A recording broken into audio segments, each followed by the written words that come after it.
Life insurance लिनु मन छ अनि कुन लिने थाहा छैन यो भिडियो तपाईकै लागि हो। लाइफ इन्स्योरेन्स तीन टाइपको हुन्छ। फर्स्ट हो इन्डोमेन्ट प्लान। यो भनेको सेभिङ प्लस इन्स्योरेन्सको कम्बो हो। यदि तपाईले 20 लाखको प्लान 20 वर्षलाई लिनु भयो भने तपाईले हरेक वर्ष 1 लाखको प्रिमियम तिर्नु पर्छ।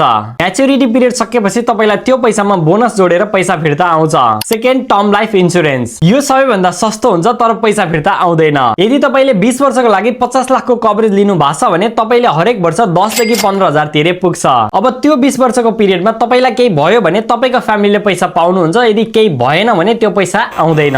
सिम्पल, सानो पैसामा ठूलो प्रोटेक्सन। मैले पनि यही गरेको छु। थर्ड हो होल लाइफ इन्स्योरेन्स। यसले तपाईलाई जिन्दगीभरि कभरेज दिन्छ। तपाईलाई जुनै बेला पनि केही भयो भने तपाईको फ्यामिलीले पैसा फिर्ता पाउँछ।